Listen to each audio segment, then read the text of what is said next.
ओम शांति, ओम शांति, ओम शांति। 29/7/2021 प्रातः मुरली। ओम शांति। बाप दादा मधुबन। आज मीठे मीठे प्यारे प्यारे शिव बाबा ने मीठे मीठे प्यारे प्यारे शिव शक्तियों से कहा, मीठे बच्चे, यह भारत भूमि निराकार बाप की जन्मभूमि है। यहाँ ही बाप आते हैं तुम्हें राजयोग सिखलाकर राजाई देने, तुम्हारी सेवा करने। सेवादार बनकर सेवा करने आते हैं अपने बच्चों की, वो भी दुनिया का मालिक। प्रश्न है, शिव बाबा अपने हर एक बच्चे से कौन सी प्रतिज्ञा करते हैं? उत्तर में बाबा ने कहा, मीठे बच्चे, प्रतिज्ञा करो कि बाबा हम कोई भी विकर्म नहीं करेंगे। 5 विकारों का हम दान देते हैं। अंदर में डर रहना चाहिए, अगर हम दान देकर फिर वापस लेंगे तो बहुत पाप बन जाएगा, जिसकी कड़ी सजा खानी पड़ेगी। हरिश्चंद्र की कहानी भी इसी पर बनी हुई है। ओम शांति। यह बच्चों की है गॉडली स्टूडेंट लाइफ। बच्चे जानते हैं कि हम उनके पास आए हैं। वही कल्प कल्प भारतवासी बच्चों को आकर राज्य भाग्य देते हैं। भारत में ही आते हैं ना। यह भारत भूमि है। अपनी भूमि पर बहुत प्यार रिगार्ड होता है ना। तो जैसे कोई विलायत का बड़ा आदमी यहाँ मरता है तो उसको विलायत ले जाते हैं, अथवा वहाँ का कोई बड़ा आदमी अपनी भूमि का मान करते हैं तो बाबा कहते हैं कि अथवा यहाँ का कोई बड़ा आदमी विलायत में मरता है तो उनको यहाँ ले आते हैं, फिर अपनी भूमि का मान रखते हैं। तो भारत को कहा जाता है भगवान की जन्मभूमि। यह भी जानते हो, जिसको भगवान अथवा अल्लाह परमात्मा कहते हैं, उनके सामने अभी तुम बैठे हो। नाम तो जरूर चाहिए ना। अल्लाह कहते हैं तो भी लिंग की पूजा करते हैं। नूर इल्लाही कहते हैं ना, नूर भी तो लाइट है ना। तो बाबा कहते इस तरह से लिंग की पूजा करते हैं। ईश्वर अथवा खुदा कहते हैं तो जरूर उनकी निशानी चाहिए ना। लिंग को सब तरफ पूजते हैं। चित्रों में भी आजकल देवताओं के आगे परम पिता परमात्मा का चित्र लिंग दिखाते हैं ना। बलराम ने पूजा की हो, या गणेश के सामने भी रखा रहता है, और राम ने भी और रावण ने भी लिंग रखा है ना। सभी देवी देवताओं के आगे शिवलिंग दिखाते हैं, क्योंकि वो देवों का देव महादेव है ना, वो पूज्य एवर प्योर। तो इस तरह से परम आत्मा तो वो लिंग है। बाबा कहते सब तरफ पूजते हैं। वह है सबसे ऊंच, उनको अपना शरीर नहीं है, इसलिए निराकार कहा जाता है, साकार नहीं है। अभी तुम बच्चे जानते हो, हम उनके सामने कल्प कल्प हाजिर होते हैं शिक्षा लेने के लिए। भगवान बच्चे हैं तो जरूर राजयोग सिखलाते होंगे। बाबा कहते हैं स्टूडेंट को राजयोग सिखाया था और वह राजा रानी बने थे। लड़ाई आदि की तो बात है नहीं। इन लक्ष्मी नारायण आदि ने लड़ाई से थोड़े ही बादशाही पाई है, बिल्कुल नहीं। दुनिया बिल्कुल नहीं जानती कि इन्होंने सतयुग में राज्य कैसे पाया। अभी तुम बच्चे समझते हो, हम बाप से राज्य ले रहे हैं, हम उनके सम्मुख बैठे हैं। वही बाबा है, कृष्ण नहीं। बाबा कहते हैं कृष्ण तो छोटा बच्चा है, वह है रचना। अभी बरोबर कृष्ण अपना पद ले रहे हैं, जो फिर भविष्य में कृष्ण कहलाएंगे। यह है सारी पढ़ाई की बात। तुम जानते हो बाबा हमको राजयोग सिखलाते हैं। जैसे मनुष्य को बैरिस्टर, इंजीनियर, डॉक्टर आदि बनाते हैं, तो मनुष्य है ना, मनुष्य बनाते हैं ना, तो तुम समझते हो हम भी मनुष्य हैं, परंतु हम पतित हैं। अभी बाप पावन भी बनाते हैं और हमें वर्षा भी देते हैं। पावन दुनिया तो नई दुनिया ही होगी, हाँ? नई दुनिया में है ही रह जाए। अभी तुम बाप के सम्मुख बैठे हो, जैसे लौकिक बाप बच्चों को प्यार से बैठ समझाते हैं, यह है पारलौकिक विचित्र बाप, जिसके लिए तुम गाते आए हो। तुमेव माता पिता तुमेव बंधु सखा तुमेव विद्या द्रविड़म तुमेव देव मम देव देव, है ना। तो इस तरह से हम गाते आए हैं। इस समय तुम जानते हो यह अपना पाठ बजाते हैं, जो भक्ति मार्ग में हम गायन करते हैं। तुम कहते हो हम शिव बाबा के पास आए हैं, चिट्ठी भी लिखते हो शिव बाबा केयर ऑफ ब्रह्मा। कोई को तुम पोस्ट दिखाओ तो वंडर खाएंगी, शिव बाबा केयर ऑफ ब्रह्मा ऐसे तो कभी सुना नहीं है। शिव बाबा ब्रह्मा में आकार विष्णुपुरी की स्थापना आकर, ब्रह्मा बाबा के तन में आकर विष्णुपुरी की स्थापना कर रहे हैं। सामने खड़े हैं, ऊपर में है शिव बाबा, है ना। उनको दिखाया ही नहीं है ना चित्र में। शिव बाबा का जो सुप्रीम सोल है ना, जो परमपिता परमात्मा है, उसे निकाल दिया है ना, इसीलिए फिर मूंझ जाते हैं। तो इस तरह बाबा कहते हैं केयर ऑफ ब्रह्मा बाबा लिखते हैं ना, क्योंकि ऊपर में है भगवान खड़े हैं, है ना, शिव बाबा। तो शिव बाबा ने ब्रह्मा द्वारा स्थापना की थी, अब फिर से कर रहे हैं। यह है प्रवृत्ति मार्ग। राज विद्या में भी बैरिस्टर पढ़ाते हैं, तो मेल फीमेल दोनों पढ़ते हैं। फीमेल भी जज, बैरिस्टर, डॉक्टर आदि बनती हैं। यह भी प्रवृत्ति मार्ग है। सन्यासियों का है निवृत्ति मार्ग, वह अलग है। यह भी बाबा ने समझाया है।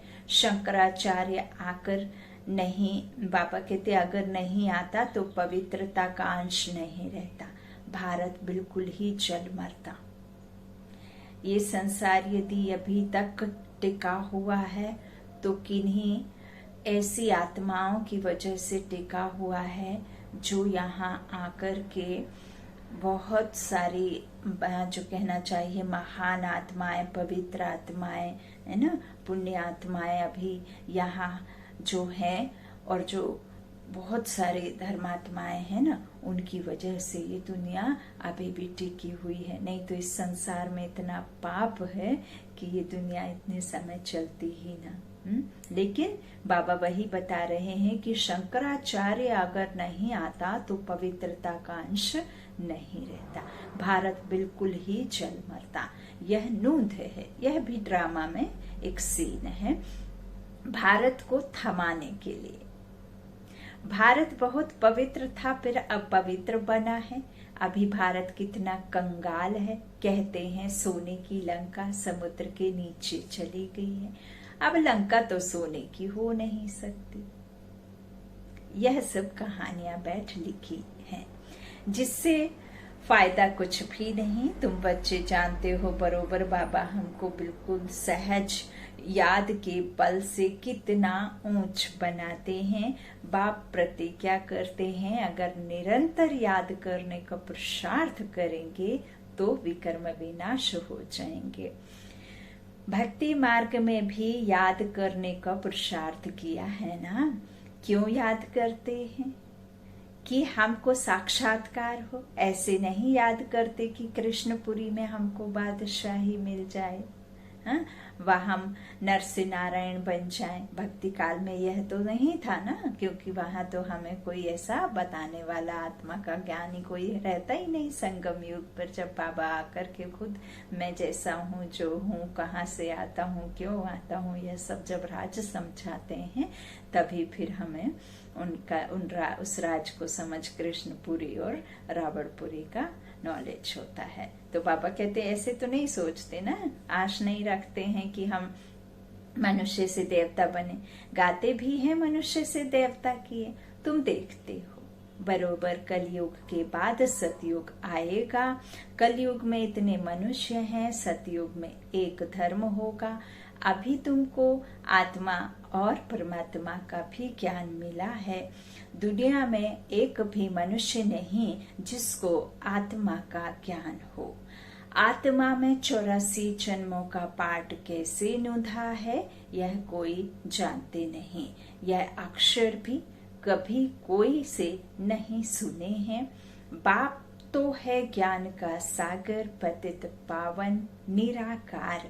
तुम जानते हो हमारी आत्मा अब पाप आत्मा से पुण्य आत्मा बन रही है। सतयुग में तो हैं सब पुण्य आत्माएं, यहाँ है पाप आत्माएं। ऐसे नहीं कि बहुत दान पुण्य करने वालों को पुण्य आत्मा कहा जाता है, नहीं। दान पुण्य करने वालों को पुण्य आत्मा कहा जाता है, ये रॉन्ग है। बाबा कहते पुण्य आत्मा होते ही हैं सतयुग में। यहाँ जो मनुष्य दान पुण्य करते हैं उनको पुण्य आत्मा समझते हैं। वहां तुमको दान पुण्य आदि करने की दरकार नहीं रहती। वहां गरीब कोई होता ही नहीं। तुम वहां सदैव के लिए पुण्य आत्मा हो ही। तुम तन मन धन सब बेहद के बाप अर्थ देते हो, जिसको बलिहार जाना कहा जाता है। बाप कहते हैं पहले मैं बलिहार जाता हूँ व तुम। तो बाबा कहते हैं पहले तुम बलिहार जाते हो, तब फिर 21 जन्मों के लिए बलिहारी मिलेगी, है ना। कहते हैं ना 21 पीढ़ी का सुख है। तो इस तरह यहाँ यह बातें अभी तुम अच्छी रीति समझते हो और डायरेक्ट सुनते हो। हम भक्ति काल में डायरेक्ट हम सब कुछ मानते हुए भी उनकी पहचान नहीं थी ना। भक्ति थी लेकिन शक्ति नहीं थी।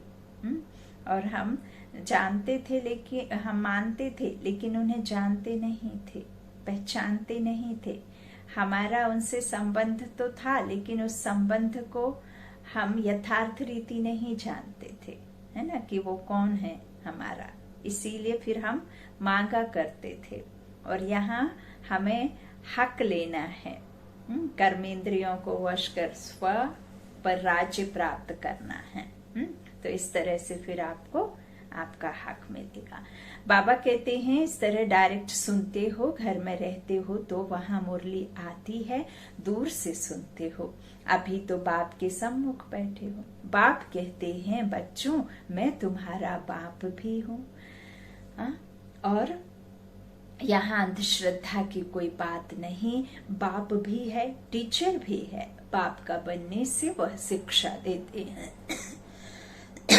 सॉरी। तो तुम्हारी बुद्धि में अब सारा ज्ञान है।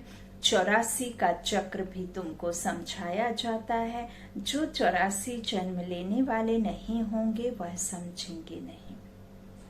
तुम समझते हो बरोबर हम 84 का चक्र लगाकर अब वापस जाते हैं।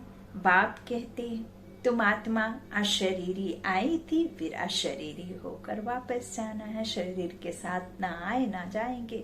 तो बाबा कहते तुम पवित्र आत्माएं होकर जाती हो। पवित्र बनने के लिए तुम पुरुषार्थ कर रहे हो। योग बल अर्थात याद बल से तुम पवित्र बन जाएंगे। योग अक्षर शास्त्रों का है, राइट अक्षर है याद। स्त्री को पति की अथवा पुरुष को पत्नी की याद रहती है ना। योग का अर्थ ही है याद। बाप भी कहते हैं मामेकम याद करो और संग बुद्धि योग तोड़ मुझ अपने बाप के साथ बुद्धि योग जोड़ो। याद करो, जितना याद करेंगे उतना तुम्हारे भी कर्म विनाश होंगे। बरोबर भारत को कल्प कल्प वर्षा मिलता है। शिव जयंती भी मशहूर है। जैसे बुद्ध, क्राइस्ट आदि की जयंती है, वैसे निराकार शिव की जयंती है। वह ऊंचते ऊंच हो गया। कृष्ण जयंती भी मशहूर है, परंतु वह क्या आकर करते हैं यह किसको भी पता नहीं है। कृष्ण सतयुग का प्रिंस था, जरूर उनको कोई ने ऐसा कर्म सिखाया होगा जो सतयुग का प्रिंस बना है। तो छोटा बच्चा तो पवित्र ही है, वहां विकार की बात नहीं होती, बच्चा शुद्ध रहता है। भगवान तो एक ही निराकार है, God is one, God is truth, God is one है और वही ट्रुथ जानता है। बाकी सारी है रचना। ये संसार रचता की रचना है और रचना किसी की रचता कर ही नहीं सकता है ना। तो इस तरह सब रचना है। बाबा कहते हैं रचना से कभी रचना को वर्षा नहीं मिल सकता, भाई भाई को वर्षा दे नहीं सकता, बाप से ही वर्षा मिलता है और बाप को दादे से वर्षा मिलता है। तो बाकी सारी है रचना। बाबा कहते हैं वर्षा बाप से मिलेगा, भाई को भाई से वर्षा नहीं मिल सकता। तुम सब भाई भाई हो, ब्रदरहुड कहते हैं ना। बाप तो एक ही है, वर्षा बाप से मिलेगा। सर्व भाइयों का सदगति दाता एक बाप है। सभी आत्माओं को बाप से वर्षा मिल रहा है। बाप कहते हैं मैं आत्माओं को आकर पढ़ाता हूँ, आत्माओं को सदगति देता हूँ। बाप बैठ राजयोग सिखलाते हैं। इस पढ़ाई का पद तुमको यहाँ नहीं पाना है। वह बैरिस्टर आदि इस जन्म में बनते, फिर दूसरा जन्म लेकर फिर से पढ़ेंगे, है ना। तो ऐसा तो नहीं कि वहां भी बैरिस्टर बने ही पैदा होंगे, है। तो तुम जानते हो इस पढ़ाई से हमें किस जन्म के लिए प्रारब्ध पाते हैं। वहां सतयुग में डॉक्टर आदि कोई होते ही नहीं, वहां बीमारी ही नहीं होती। तो कुछ मनुष्य आत्माएं तो ऐसे ही कम हो जाएंगी। जो डॉक्टर, इंजीनियर, पुलिस, वकील ये सब नहीं होंगे तो कितने लोग फिल्टर हो जाएंगे, है ना। इस तरह से वहां कोई बीमारी ही नहीं होती। बाबा कहते हैं कोई लड़ाई नहीं होती, किसी को जेल आदि जाने की जरूरत ही नहीं होती है ना। तो फिर इस तरह से वहां इन सब चीजों की जरूरत नहीं होती। बाबा कहते हैं वहां तुम गर्व महल में रहते हो, यहाँ गर्व जेल में रहते हो, जहाँ बहुत सजाएं मिलती हैं।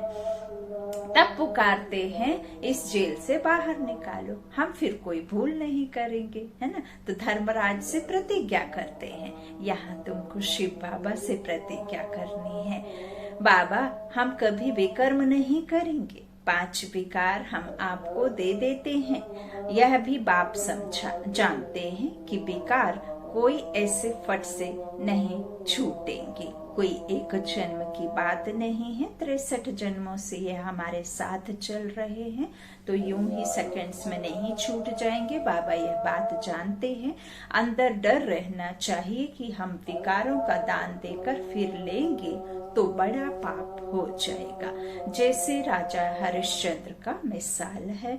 बाप जानते हैं ऐसे नहीं कि 5 विकार झट से छूट जाएंगे, जाते हैं नहीं, टाइम लगता है।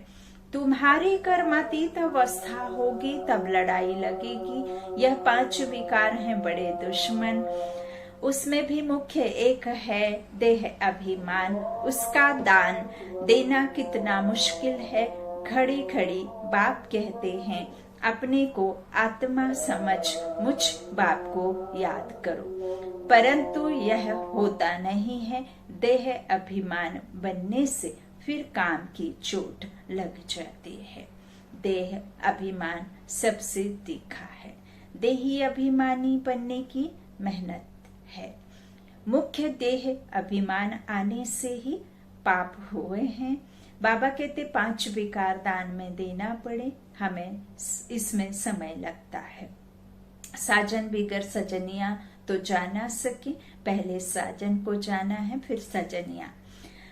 तो साजन को आकर सब आत्माओं को ले जाना है। जब तक कर्मातीत अवस्था हो तब तक पुरुषार्थ करना है। देह अभिमान आने से फिर भूलें होती हैं। कहते हैं बाबा देह अभिमान में आकर विकार में गिरे। तूफान तो बहुत आएंगे, विकार का संकल्प आए, परंतु कर्मेंद्रियों से कभी कोई पाप नहीं करना है। बाबा कहते हैं माया को जीतने के लिए कितनी मेहनत करनी पड़ती है। बाप कहते हैं अगर शादी की हुई है तो पवित्र रहकर दिखाओ तो सन्यासी भी देखेंगे। तुमको आमदनी देखो कितनी भारी है, पवित्र रह दिखाया तो बहुत ऊंच पद पाएंगे। तुम पर जो सब कुर्बान जाएंगे बाबा भी महिमा करते हैं। भल पवित्र भी रहो, बाबा कहते, परंतु फिर योग भी चाहिए। योग में ही घड़ी घड़ी विघ्न पड़ते हैं। देह अभिमान आ जाता है, पवित्र रहते हैं सो तो ठीक है, पवित्रता से ही पवित्र दुनिया में वर्षा पाएंगे, परंतु फिर माया भी जोर रखेगी। माया बहुत वार करती है। बाप समझाते हैं यह सब होगा, बहादुरी दिखलाते हैं, परंतु साथ साथ निरंतर याद भी रहे, तभी विकर्म विनाश होंगे। रुस्तम जो बनते हैं उनको माया भी बहुत सताती है। बाबा कहते हैं याद में मुश्किल रह सकते हैं, जो रह सकते हैं उनसे अनुभव पूछना चाहिए। जो रहते हैं ना, बाबा कहते हैं उनसे अनुभव पूछना चाहिए। क्या समझते हैं, कैसे रहते हैं, याद में रहने से विकर्म विनाश होंगे, यह बात बिल्कुल ही न्यारी नई है। यहाँ बैठे हो तो नशा चढ़ा हुआ है, यह भी समझते हैं भगवान एक निराकार है, ना कि कृष्ण। वास्तव में कृष्ण के लिए शास्त्रों में बातें लिख दी हैं। उखरी से बांधा, यह किया, वह कोई बातें हैं नहीं। यह भी उनकी ग्लानि करते हैं, इंसल्ट करते हैं। कृष्ण में तो कोई भी अवगुण नहीं था। चंचलता करना यह भी एक अवगुण है ना। कृष्ण तो बिल्कुल ही मर्यादा पुरुषोत्तम है, उनकी महिमा गाते हैं, सर्वगुण संपन्न गाया जाता है। गुरुर् ब्रह्मा गुरुर् विष्णु गुरुर्देवो महेश्वर, गुरु साक्षात पार ब्रह्मा तस्मै श्री गुरुवे नमः। तो बोलो गुरु तो हमारा है नहीं। विष्णु कहते ना गुरुर् ब्रह्मा गुरु विष्णु गुरुर्देव महेश्वर, तो बाबा कहते हैं बोलो गुरु तो हमारा है नहीं। हम इनको ना तो गुरु ना ही ईश्वर मानते हैं। पतित पावन तो एक ही निराकार है ना, तो साकार गुरु कोई पतित पावन हो ना सके। इस समय तुम परमपिता परमात्मा की सारी जीवन कहानी को जानते हो ना। तो बाबा कहते हैं कि इस तरह से जो बाप सम्मुख हो समझाते हैं, तो इसमें कोई आपको पेन कॉपी या किसी डायरी कोई जरूरत नहीं है। आपको सिर्फ और सिर्फ बुद्धि से समझना है। पतित पावन तो एक निराकार है ना। बाबा कहते हैं इस तरह से इस समय तुम परमपिता परमात्मा की जो सारी कहानी, जीवन कहानी को जानते हो। 5000 वर्ष में शिव बाबा क्या पाठ बजता है शिव बाबा का, यह तुम जानते हो बाप द्वारा, है ना। तो नॉलेजफुल तो बाप है ना। सुख शांति आनंद का सागर, यह महिमा उनकी है। बाप के पास खजाना है तो जरूर बच्चों को भी देते होंगे ना। आज बाप दादा का याद प्यार, मीठे मीठे सीखी लाधे बच्चों प्रति माता पिता बाप दादा का याद प्यार और गुड मॉर्निंग। रूहानी बाप की रूहानी बच्चों को नमस्ते। हम रूहानी बच्चों की रूहानी माता पिता बाप दादा को याद प्यार और गुड मॉर्निंग। शुक्रिया बाबा, मीठे बाबा, प्यारे बाबा, सबका साथी सबका सहारा, मेरा बाबा मेरा बाबा। धारणा के लिए मुख्य सार है। पहला बाबा ने कहा कर्मातीत अवस्था को प्राप्त करने के लिए इन कर्मेंद्रियों से कोई भी भूल नहीं करनी है। पवित्र रहने के साथ साथ याद में भी मजबूत होना है। दूसरा, सदा पुण्य आत्मा बनने के लिए तन मन धन से बाप पर बलिहार जाना है। एक बार बलिहार जाने से किस जन्म के लिए पुण्य आत्मा बन जाएंगे। आज का वरदान है, उपराम और एवर रेडी बन बुद्धि द्वारा अशरीरीपन का अभ्यास करने वाले सर्व कलाओं में संपन्न भव। जैसे सर्कस में कला दिखाने वाले कलावाज का हर कर्म कला बन जाता है, वे कलावाज शरीर के कोई भी अंग को जैसे चाहें, जहां चाहें, जितना चाहें मोल्ड कर सकते हैं। यही कला है। अब आप बच्चे बुद्धि को जब चाहो जितना समय जहां स्थित करने चाहो वहां स्थित कर लो। यही सबसे बड़ी कला है। इस एक कला से 16 कला संपन्न बन जाएंगे। इसके लिए ऐसे उपराम और एवर रेडी बनो जो ऑर्डर प्रमाण 1 सेकंड में अशरीरी बन जाओ, युद्ध में समय ना जाए। स्लोगन है, सरलता और सहनशीलता के गुण को धारण करने वाले ही सच्चे स्नेही और सहयोगी हैं। सरलता और सहनशीलता के गुण को धारण करने वाले ही सच्चे स्नेही और सहयोगी हैं। ओम शांति। शुक्रिया मीठे मीठे प्यारे प्यारे बाबा, शुक्रिया, कोटि कोटि धन्यवाद।